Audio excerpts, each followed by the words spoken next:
সর্বপ্রথম আল্লাহ জাল্লা শানুহুর আজিমুশান দরবারে লাখো কোটি শুকরিয়া জ্ঞাপন করছি যে আল্লাহ রাব্বুল আলামিন আহকামুল হাকিমিন আমাদের সকলকে পবিত্র জুমা মুবারকের নামাজ আদায় করবার জন্য আল্লাহ তাআলা আমাদেরকে তৌফিক দান করেছেন।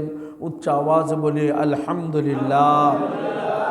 সাথে সাথে দুরুদ ও সালাম মুকদ্দম করি হায়াতুন নবী, জিন্দা নবী, মৌলা নবী মুহাম্মদুর রাসূলুল্লাহ সাল্লাল্লাহু আলাইহি ওয়াসাল্লামার পবিত্র নুরানি কদম মুবারকে উচ্চ আওয়াজ বলি আলহামদুলিল্লাহ।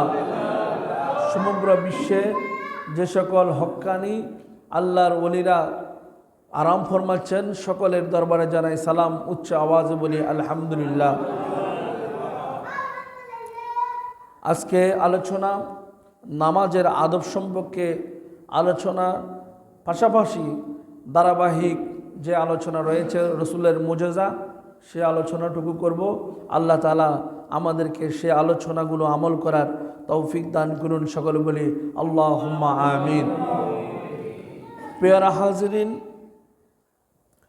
যেহেতু আজকের বিষয়বস্তু হচ্ছে নামাজের আদব, যে নামাজ আমরা কিভাবে পড়ব, কিভাবে নামাজ পড়লে আমার আল্লাহ নামাজ কবুল করবেন, কিভাবে নামাজ পড়লে আল্লাহ কবুল করবেন না, আল্লাহ কিভাবে নামাজ পড়লে কবুল করবেন, কিভাবে পড়লে নামাজ কবুল করবেন না, এই সম্পর্কে নিয়ে আজকে সংক্ষিপ্ত মুক্তাসার আলোচনা করে আমি মুজিজাতুর রাসূল সম্পর্কে আলোচনা করব। আল্লাহ আমাদেরকে সে আলোচনা বুঝার তৌফিক দান করে বলি আমিন। পেয়ারা হাজরিন, যে নামাজ এটা ফার্সি শব্দ। নামাজ এটা কি শব্দ? ফার্সি শব্দ। নামাজ, নামাজের চারটা অর্থ: দোয়া, রহমত, দোয়া, দুরুদ, মাগফিরাত, ইস্তিগফার। তারপর কি? তারপর হইল দোয়া, দুরুদ, রহমত, ইস্তিগফার, মাগফিরাত। কয়টা? দোয়া, দুরুদ, রহমত, ইস্তিগফার, মাগফিরাত। নামাজের অর্থ কয়টা? দোয়া, দুরুদ, রহমত, ইস্তিগফার, মাগফিরাত। পাঁচটা। কয়টা? পাঁচটা। তো নামাজ অর্থ, নামাজ এটা যেহেতু এটা বিদেশি শব্দ, এটা আমাদের দেশীয় শব্দ নয়, এটা বিদেশি শব্দ। এটা হচ্ছে আপনার ইরানি শব্দ, পার্সি শব্দ। তো নামাজ এটা, সলাৎ হচ্ছে আল্লাহর ভাষা। সালাত কার ভাষা? সলাৎ আল্লাহর ভাষা, আর নামাজ এটা বিদেশি ভাষা। তো নামাজের অর্থ পাঁচটি। কয়টি? দোয়া, দুরুদ, রহমত, ইস্তিগফার, মাগফিরাত। এখন এই 5 ওয়াক্ত নামাজ, এটা নামাজ, এটা সলাৎ। আর এই নামাজের কাইফিয়ত কি, এই নামাজের আদব কি, শিষ্টাচারিতা কি? যেমন আপনি যখন মুতাজ্জু হয়ে পশ্চিম দিকে আপনি নামাজ পড়বেন, আপনার ধ্যান খেয়াল থাকবে কার প্রতি? আল্লাহর প্রতি। কার প্রতি? আল্লাহর প্রতি আপনার ধ্যান থাকবে। এই আল্লাহর প্রতি ধ্যান, এটাকে বলা হয় আরবি ভাষায় হুজুরি কলব। এটাকে কি বলা হয়? হুজুরি কলব। অর্থাৎ হুজুরি কলবে, হুজুরি কলবে মানে আল্লাহর প্রতি মুতাজ্জু হতে হবে হুজুরি কলবে, যাতে মন ছুটে না যায় নামাজের মধ্যে। যে যখন আপনার নামাজ থেকে মন ফারেক হয়ে যাবে, তখন আল্লাহ আপনার কাছ থেকে কি হয়ে যায়? ফারেক হয়ে যায়। যখন আপনি নামাজের মধ্যে আল্লাহর, আমরা কথা না বলি, যখন নামাজ চলাকালীন অবস্থায় আমরা আল্লাহর দিকে মুতাওয়াজ্জিহ হব, তখন যদি হুজুরি কলবে যদি ধ্যান খেয়াল আল্লাহর দিকে থাকে, তখন আল্লাহ আমার সাথে আছে। যখন হুজুরি কলবটা বাদ দিয়া যখন দুনিয়াবী চিন্তা চেতনা নামাজের মধ্যে যখন জাগ্রত হবে, তখন আমার দৃষ্টিভঙ্গি, তখন আমার আল্লাহ আমার কাছ থেকে কি হয়ে যায়? ফারেক হয়ে যায়। এখন আল্লাহর নবীর নামাজ আর আমাদের নামাজ, আল্লাহর ওলিগণের নামাজ আর আমাদের নামাজ সাহাবায়ে কেরামের নামাজ আমাদের নামাজ, মুত্তাকিনের নামাজ আমাদের নামাজ কখনো এক হতে পারে না। এখানে নামাজ এটা পড়লে কি, পড়লে সোয়াব, না পড়লে কি সোয়াব নাই? কথা কয় না। না পড়লে কি সোয়াব আছে? না পড়লে কি আছে? হ্যাঁ। আর ওলি আল্লাহরা নামাজ না পড়লে গুনাহ আছে? কথা কয় না। কথাটা আমার সাথে কথা বলবেন। ওলি আল্লাহরা নামাজ না পড়লে কোনো গুনাহ আছে? কেননা নামাজের মধ্যে ওলি আল্লাহদেরকে তো সালাম না দিলে নামাজও হবে না। কথাটা বোঝার চেষ্টা করবেন। কেননা যারা আল্লাহর রঙে রাঙ্গায়িত, যাদের দিল কলব সব কিছু আল্লাহর প্রতি, কথাটা বোঝার চেষ্টা করেন। যারা চিনি এবং পানি যেভাবে মিশ্রণ হয়ে যায়, আল্লাহর ওলিরা আল্লাহর সাথে কি হয়ে যায়, সেখানে কোনো পর্দা থাকে না, হেজাব থাকে না। ওই ব্যক্তির কি নামাজ পড়া লাগবে? কথাটা বুঝেন। ওই ব্যক্তি তো নামাজ পড়ে তো আল্লাহর ওলি হয়েছে নাকি, নাকি নামাজ ছাড়া? হ্যাঁ, নামাজ পড়েই তো আল্লাহর ওলি হয়েছে। তো যেমন কেল্লা বাবা, যেমন কেল্লাসার মাজার, জাইলারা আপনার মাছ ধরতে গেছে, ওনার কল্লা থেকে শুধু আল্লাহ জিকির বের হচ্ছে। তো উনি কি নামাজ না পড়েই কি আল্লাহর ওলি হয়েছে? মনসুরে হাল্লাস, মনসুরে হাল্লাস যিনি যিনি নিজেকে বলতেছে যে আমি কি সত্য, আমি কি হক, অর্থাৎ ইনাকে শরীয়তের কাঠমোল্লারা, তৎকালীন শরীয়তের কাঠমোল্লা যারা কথায় কথা শুধু ফতুয়াবাজি করে, এই তৎকালীন শরীয়তের কাঠমোল্লারা ফতুয়া দিয়েছে যে মনসুর হাল্লাসকে কি করতে হবে, কতল করতে হবে। মনসুর হাল্লাসের দোষটা কি? নিজেকে খোদা দাবি করছে। নিজেকে কি দাবি করছে? খোদা দাবি করছে। মনসুর হাল্লাস কি নামাজ না পড়ে কি মনসুর হাল্লাস হয়েছে?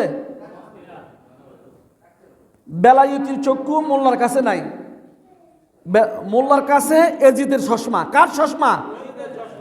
কথা বলবেন।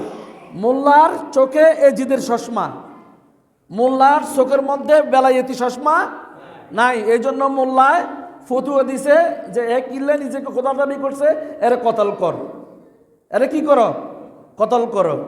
কিন্তু জাইলদেরা যারা জেলে মাছ ধরে, এরা কিন্তু মনসুর হাল্লাসকে চিনছে। আসলে মনসুর হাল্লাস তো সাধারণ মানুষ না, মনসুর হাল্লাস সাধারণ মানুষ না।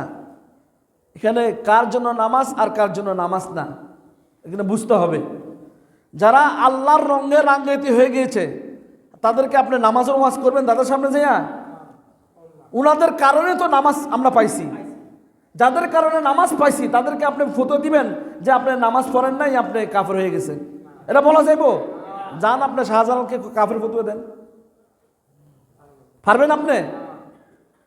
একসাটিয়া নামাজ না পড়লে এ কাফের, এ মুনাফিক, এ বেঈমান, একসাটিয়া ফতোয়াবাজি করা যাবে না। তৎকালীন এই যে কাঠমোল্লারা নামাজ না পড়লে আযাব হবে, কি হবে? আল্লাহর শাস্তি অবতারিত। কিন্তু ফতোয়াবাজি করা এটা আবার কোনটা? এটা কি কোরআনে আছে? হ্যাঁ, এই যে আপনার মনসুর হাল্লাসকে কতল করার জন্য শরীয়তের মোল্লারা উঠে পড়ে লেগেছে যে উনি কেন নিজেকে খোদা দাবি করল। কেননা মনসুর হাল্লাস বলতেছে আমি আল্লাহর সাথে থাকি, আল্লাহ আমার সাথে থাকে। আমি মনসুর হাল্লাস আর আল্লাহ দূরে নাই, আমাদের মধ্যে হেজাব নাই, আমাদের মধ্যে কি নাই, পর্দা নাই, আমাদের মধ্যে আবেদ এবং মাবুদের মধ্যে কি নাই, পর্দা নাই। এই উপরে যায় না, এই ছাদের উপরে গেলে বাচ্চারা পড়ে গেলে আবার সমস্যা। এই যে এখন মনসুর হাল্লাস কেন নামাজ পড়ে না, আপনি কি মনসুর হাল্লাসের কাফের ফতোয়া দিতে পারবেন? না। মনসুর হাল্লাস সম্পূর্ণ আল্লাহর রঙে রাঙ্গায়িত, বলি সুবহানাল্লাহ। দোয়া, রহমত, ইস্তেগফার, মাগফিরাত, দোয়া, দুরুদ, রহমত, ইস্তেগফার, যে কথাটা বললাম যে নামাজের 5টি অর্থ। কয়টা অর্থ? আপনি নামাজ পড়লে এখানে 5টি অর্থের সাথে আপনার সাথে তাল্লুক হয়ে যাবে। ঠিক তেমনিভাবে ওলি আল্লাহর দরবারে গেলে সোহবতের জন্য দোয়া, রহমত, ইস্তেগফার, মাগফিরাত এই 5টি নিয়ামত আপনার অর্জন হয়ে যাবে, বলি সুবহানাল্লাহ। আপনি নামাজ পড়ছেন, আপনি আল্লাহর কাছে ক্ষমা চাইবেন। কি চাইবেন? দুরূদ পড়বেন, তারপর তওবা করবেন, হ্যাঁ, ইস্তেগফার করবেন আল্লাহর দরবারে। নামাজ পড়ার পর, আল্লাহ আমার তওবা কবুল করুন, নামাজ কবুল করুন। কথা কি বুঝা আসছে? এখন যারা নামাজ পড়ে না তাদেরকে বেনামাজি, তাদের ঘরে খাওয়া যাবে না, তাদের ঘরে যাওয়া যাবে না, এই কথা তো বলা যাবে না। তাদেরকে নামাজের দিকে আহ্বান করতে হবে। বেনামাজি কইয়া নামাজ থেকে দূরে ঠেলে দিবেন না। আমাদের দেশের মানুষেরা এই তৎকালীন সময়ে যেভাবে মোল্লারা যেভাবে ফতুয়াবাজি করেছে, এই বর্তমান সময়েও মোল্লারা ফতুয়াবাজি কইরা ইসলাম এটা আল্লাহর ইসলাম, এটা কি কোনো বান্দার ইসলাম? আপনারা কথা বলেন, ইসলামটা কার? আপনারা একটু কথা বলবেন, ইসলামটা কার? না কোনো বান্দার ইসলাম? আল্লাহর ইসলামের কাছে কোনো বান্দার ইসলাম টিকে? বান্দার হচ্ছে এটা মন গড়া ইসলাম। বান্দার ইসলামটা কি? মন গড়া ইসলাম। আর আল্লাহর ইসলামটাই হচ্ছে হক, বলি সুবহানাল্লাহ। বান্দার ইসলাম 2 নম্বর ইসলাম, 420। এখানে ভেজাল আছে। এই ইসলামের মধ্যে কি আছে? ভেজাল আছে। আল্লাহর ইসলামের মধ্যে ভেজাল নাই। আমাদের দেশে এই টুন্না মৌলবি, আমাদের দেশে এটা টুন্না মৌলবি বলে, দাঁতের দাগ শুনেন, আপনার এখানেও ডাক্তার আছে, আবার বান্যাবাড়িও ডাক্তার আছে, আবার ফিজি হাসপাতালও ডাক্তার আছে। সব ডাক্তার কি এক? আপনি যদি ফিজি হাসপাতাল ডাক্তারকে বান্যাবাড়ি ডাক্তারের সাথে মিলান, তাহলে এটা আপনার জ্ঞানের কমতি, ঠিক কি না? ডাক্তার ঠিক আছে, কিন্তু ফিজি হাসপাতালের ডাক্তার বান্যাবাড়ি ডাক্তার এক না। আপনি কার সাথে কি মিলাবেন? আল্লাহর ইসলাম যেটা, সেখানে আপনি শরীয়ত, তরিকত, হাকিকত, মারফত এই ইসলামে পাবেন। অর্থাৎ এই ইসলামটাই হচ্ছে পরিপূর্ণ ধারণ করছে মুহাম্মদী ইসলাম, বলি সুবহানাল্লাহ। এই মুহাম্মদী ইসলামের নামাজ হচ্ছে আল্লাহর কাছে গ্র্যান্টেড। এই মুহাম্মদী ইসলামের মধ্যে যারা আসবে, যারা নামাজ পড়বে, এটাই হচ্ছে গ্যারান্টেড। আর ওই ইসলামের দোহাই দিয়ে যদি আপনি নামাজ পড়েন, আমরা দেখছি তো, আমরা সোহরাওয়ার্দী উদ্যানে নামাজ পড়তে গেছে, নামাজের মধ্যে থাইকা জুতা রক্ষা করতে গেছে। 1 রাকাত নামাজ পড়ছে, আর 1 রাকাত জুতার মধ্যে। হ্যাঁ, বাইতুল মুকাররমে পুলিশে যখন মারছে, হ্যাঁ, পুলিশে মাইরা দৌড় দিছে, নামাজ থেকে কি দৌড় দিয়া আবার যাইয়া মোবাইল কোথায় রাখছে, আবার মোবাইল নিয়ে আবার নামাজে দাঁড়াইছে। আমরা এরকমও দেখছি চিত্র। কথা কি বুঝা আসছে? এখন বান্দার ইসলাম, আপনার আল্লাহর ইসলাম আপনি এক করেন কেন? ফতুয়া দিছে কে? আল্লাহ। আপনি বান্দার ফতুয়া কেন আপনি নাচানাচি করেন? আপনি বান্দার ফতুয়া কেন মানবেন? আপনি আল্লাহর ফতুয়া মানবেন। আল্লাহ কি বলছে এটা আগে দেখতে হবে। ফাবি আইয়ালা রাব্বিকুমা তুকাজ্জিবান। ফাবি আইয়ালা কারা? যারা ওলি আল্লাহ, যারা ওলি আল্লাহ তারা সম্মানিত। আর যারা নামাজ ওলি আল্লাহর বিপক্ষে অবস্থান করে, মন গড়া ইসলাম তৈরি করে তারা হচ্ছে তুকাজ্জিবান। তারা কি? তুকাজ্জিবান। এখন সম্মানিত, লিটারেট, ইলিটারেট, হ্যাঁ, নিরক্ষর আর শিক্ষিত, এখানে বুঝতে হবে। সব মানুষকে জেহেল বাবা যাবে না। বাবা যাবে? সব মানুষকে মুআল্লিমও বাবা যাবে না। এখানে আল্লাহ প্রত্যেককে এক একজনকে তার ইবাদত বন্দেগীর মাধ্যমে তাকে সম্মানিত করেছে। ওলি আল্লাহদের সম্মান একরকম, ঠিক আছে? তো এই যে বললাম যে ইসলামটা আমরা এখন আমার বান্দার যে মন গড়া ইসলাম, এই ইসলামটা সংস্কার করে, ইসলামটা কিন্তু এক আল্লাহর ইসলাম, এই ইসলাম দিয়া মানুষকে পথভ্রষ্ট করছে। এই ইসলামে আল্লাহর ইসলাম হচ্ছে কি যে জিহাদ করো আল্লাহর রাস্তায়। কার রাস্তায়? আর বান্দার রাস্তায়। এই জিহাদের অর্থ হচ্ছে মানুষ হত্যা করো, মানুষকে জবাই করো, মানুষকে কতল করো, মানুষের পায়ের রগ কাটো, হাতের রগ কাটো। এটা হচ্ছে বানানো ইসলামের মন গড়া মতবাদ। আপনার কথা বুঝতে পেরেছেন? আল্লাহর ইসলামে এই জিহাদ না। আল্লাহ রসুল বলতেছে রাজানা মিনা জিহাদিল আসগার ইলাল জিহাদিল আকবর। জিহাদে আসগর জিহাদের আকবরের মধ্যে তাফরিক কি, পার্থক্য কি? জিহাদে আকবর হচ্ছে যে জিহাদে আসগর হচ্ছে বদরের যুদ্ধ, জিহাদে আসগর, খন্দকের যুদ্ধ, জিহাদে আসগর, ইয়ারমুকের যুদ্ধ, জিহাদে আসগর, ইয়ারমুকের হুনাইনের যুদ্ধ, জিহাদে আসগর। এগুলো হচ্ছে ছোট ছোট জিহাদ। ইয়া রাসূলুল্লাহ, সাহাবায়ে কেরাম জিজ্ঞাসা করলেন বড় যুদ্ধ কি? আল্লাহ নবী বলছেন বড় যুদ্ধ হচ্ছে নিজের নফসের বিরুদ্ধে যুদ্ধ করা হচ্ছে জিহাদে আকবর। বলি সুবহানাল্লাহ। কি অর্থ? আল্লাহ যে ব্যাখ্যা করেছেন এই ব্যাখ্যা আর বর্তমান ব্যাখ্যা তো এক না।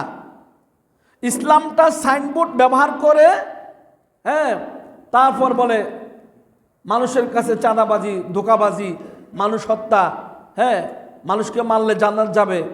এটা তো জিহাদ না। এটা কি? ইসলামকে কুলুষিত করা। ওলি আল্লাহর ইসলামটাকে কি করা? কুলুষিত করা হচ্ছে তাদের লক্ষ্য। এখন মানুষের মগজের মধ্যে ঢুকাই দিছে কি যে মানুষ মারলে এটা জিহাদ, এটা হচ্ছে সন্ত্রাস। এটা কখনো জিহাদ হতে পারে না। জিহাদ হচ্ছে নিজের নফসের বিরুদ্ধে জিহাদ করতে হবে। এটা হচ্ছে জিহাদে আকবর। বলি সুবহানাল্লাহ। এখন তাদের কাছ থেকে আবার নামাজ শিখতে হবে নাকি? যারা এই জিহাদের অর্থ ভুল ব্যাখ্যা করে, যারা নামাজের অর্থ ভুল ব্যাখ্যা করে, তাদের কাছ থেকে আপনি নামাজ শিখলে কি আপনি আলো পাবেন না পথভ্রষ্ট হবেন? অবশ্যই পথভ্রষ্ট হতে হবে, অবশ্যই পথভ্রষ্ট হতে হবে। এই সমস্ত যারা এই মনগড়া ইসলাম নিয়ে থাকে দুনিয়াতে, এই সমস্ত এই মনগড়া ইসলাম থেকে আমাদেরকে দূরে থাকতে হবে। আপনার কথা বুঝতে পেরেছেন?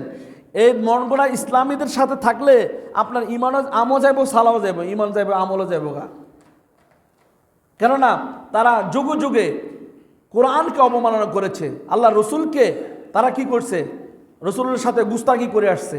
সুতরাং তাদের কথা, তাদের মত আমাদের শোনা যাবে না। পের হাজিরিন, নামাজের আদবটা কি? আদাবুস সালাত হুয়া আইওয়াদ্দিহা বিল খুশুই ওয়াল খুদুই ওয়া হুজুরিল কলবে মা আদাই ফরাইদিহা ওয়াজিবাতিহা ওয়া সানানিহা। নামাজের আদব, ফরজ, ওয়াজিব এবং সুন্নত সমূহ আদায়ের সাথে সাথে বিনয়, আনুগত্য, একাগ্রতার সাথে আদায় করা। নামাজটা পড়তে হবে কি? যেমন ফরজ, ওয়াজিব, সুন্নত, এই নামাজগুলো আদায়ের সাথে সাথে আমাদেরকে বিনয় হতে হবে। কি হতে হবে? নামাজের মধ্যে বিনয়ী হতে হবে। তারপর আনুগত্য, একাগ্রতা কি? দুনিয়াবি সকল চিন্তা, দুনিয়াবি সকল টেনশন বাদ দিয়া নামাজের মধ্যে একাগ্রতা, আল্লাহর দিকে মোতওয়াজ্জহ হয়ে আল্লাহকে স্মরণ করে আমি নামাজে দাঁড়াইলাম। এই একাগ্রতার আলোকে নামাজ পড়তে হবে আমাদেরকে। এটা হচ্ছে খুশু এবং খুশু। তারপর আল্লাহ তাআলা বলেন, কাদ আফলাহাল মুমিনুনা আল্লাযীনা হুম ফি সলাতিহিম খাশিউন। নিশ্চয় ওই সকল মুমিনগণ সফলকাম হয়েছে যারা তাদের নামাজের মধ্যে বিনয়ী। বলি সুবহানাল্লাহ। যারা নামাজের মধ্যে কি বিনয়ী, অর্থাৎ আমি যখন নামাজে পড়তে আসলাম মসজিদে, তাহলে একদম আমার সারা অঙ্গ প্রত্যঙ্গ আল্লাহর দরবারে একদম নত হয়ে থাকতে হবে।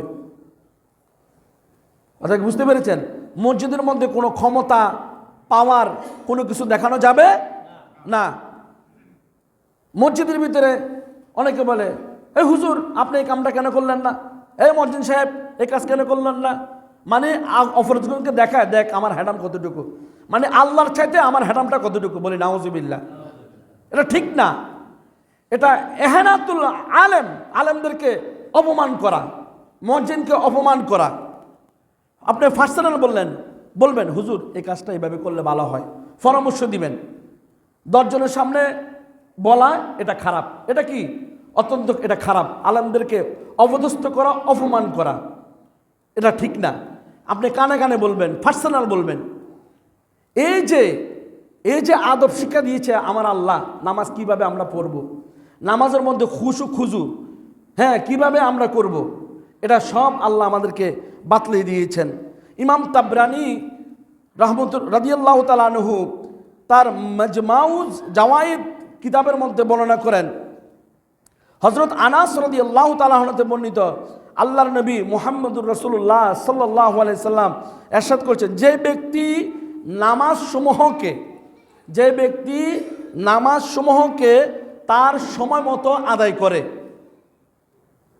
আপনাদের স্মরণ আছে তো এদিকে, যে ব্যক্তি নামাজসমূহকে তার সময় মতো আদায় করে, নামাজের অজুকে পরিপূর্ণভাবে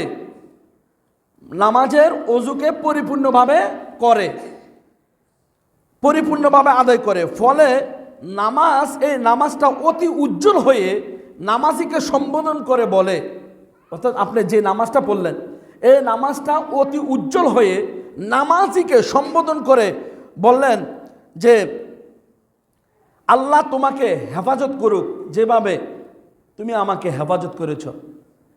মানে আপনি নামাজ পড়লেন না, জুমার নামাজ পড়লেন, এই নামাজটা অতি উজ্জ্বল হয়ে আপনাকে বলবে আল্লাহ তোমাকে কি করুক, হেফাজত করুক যেভাবে তুমি আমাকে হেফাজত করেছ। পক্ষান্তরে আপনি যে ব্যক্তি নামাজসমূহকে সময় মতো নামাজ আদায় করলো না, সময় মতো নামাজ আদায় করে না, নামাজের অজুকে পরিপূর্ণভাবে আদায় করে না, এবং নামাজে দাঁড়ানো, বিনয়ী হওয়া, রুকু সেজদাকে পরিপূর্ণভাবে আদায় করে না, এর নামাজটা কেমন? এর নামাজটা গুড় অন্ধকার হয়ে বলবে যে আল্লাহ তোমাকে বিনাশ করুক যেভাবে তুমি আমাকে বিনাশ করেছ। বলি নাউজুবিল্লাহ। আল্লাহ তোমাকে বিনাশ করুক যেভাবে তুমি আমাকে বিনাশ করেছ। এই কথাটা কেন আসলে? যে ব্যক্তি সময় মতো নামাজ পড়ল না, নামাজের মধ্যে বিনয়ী হইল না, রুকু সেজদা পরিপূর্ণভাবে করল না, নামাজের অজুটা পরিপূর্ণভাবে করল না, এই নামাজ গুড় অন্ধকার হয়ে বলবে তুমি আমাকে বিনাশ করছো, তোমার বিনাশ হোক, তোমার কি হোক, বিনাশ হোক যেভাবে তুমি আমাকে কি করেছো, বিনাশ করেছ। তো এই নামাজকে আবার পেঁচানো হবে। এই নামাজটা কি করা হবে? পেঁচানো হবে, যেভাবে পুরাতন কাপড়কে পেঁচানো হয়, এই নামাজটাকে পেঁচানো হবে যেভাবে পুরাতন কাপড়কে পেঁচানো হয়। পেঁচাইয়ে ওই নামাজির মুখের মধ্যে এইভাবে নিক্ষেপ করবে আল্লাহ। নামাজির মুখের মধ্যে নামাজটা নিক্ষেপ করে দিবে। তার মানে আল্লাহ তোমার নামাজ পছন্দ করে নাই, আল্লাহ তোমার উপরে রাজি সন্তুষ্ট হয় নাই, আল্লাহ তোমার নামাজকে কি করে নাই, পছন্দ করে নাই। এই জন্য মসজিদ হচ্ছে সর্বোচ্চ আদবের স্থান।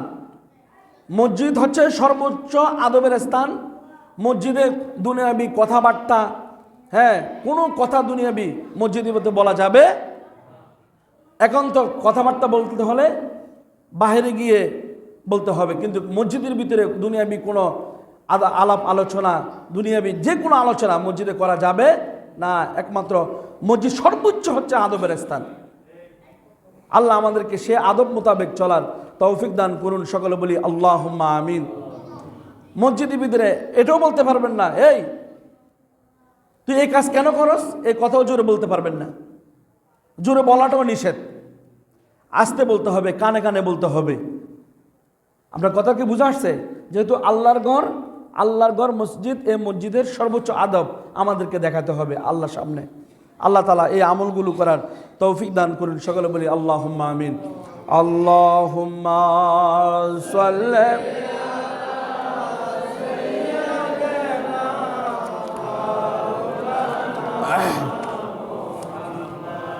وعلى آل سيدنا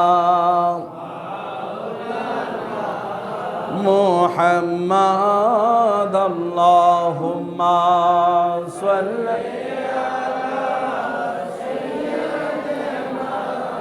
مولانا محمد وعلى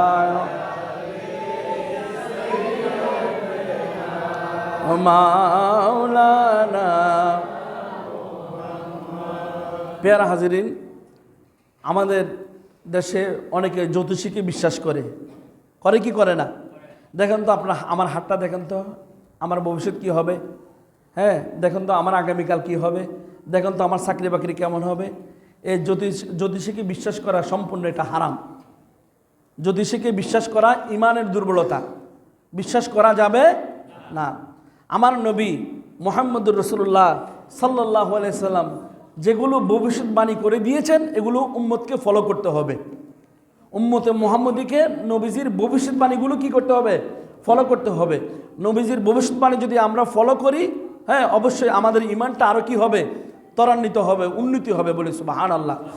আমরা জ্যোতিষীর কাছে কেন যাব? রাসূলুল্লাহ কি বলেছে ভবিষ্যৎবাণী সম্পর্কে সেগুলো আমরা খেয়াল করব।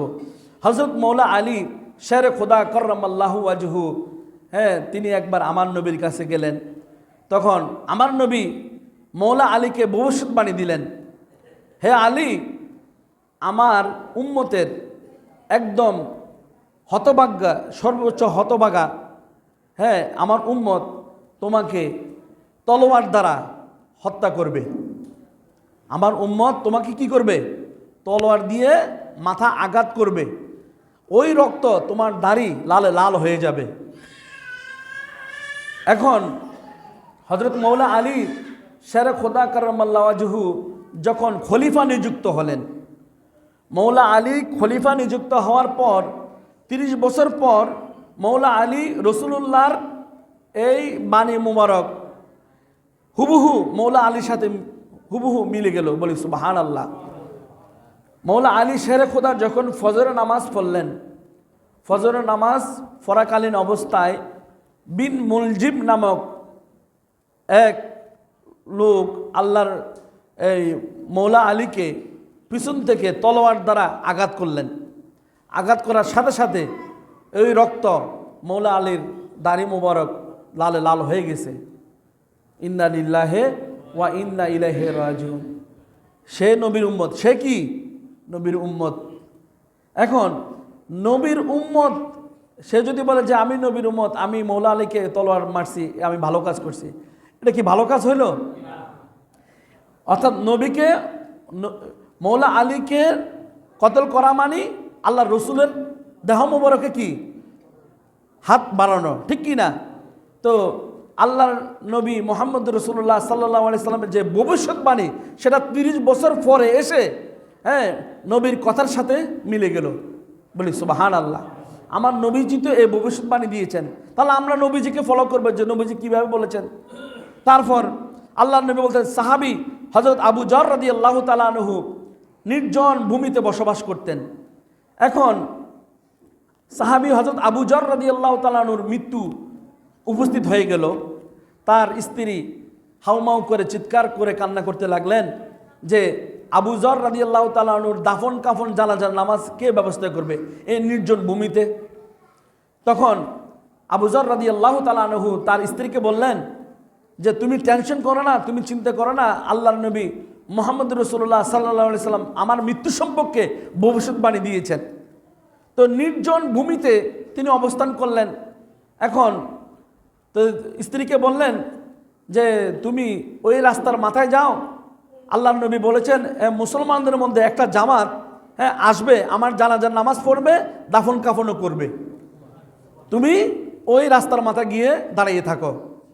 এখন রাস্তার মাথায় গেল, দেখতেছি কি এক বিশাল কাফেলা মুসলমানের জামাত সহকারে আসতেছে হযরত সাহাবী আবু যর রাদিয়াল্লাহু তাআলা আনহুর জানাজার নামাজ পড়ার জন্য।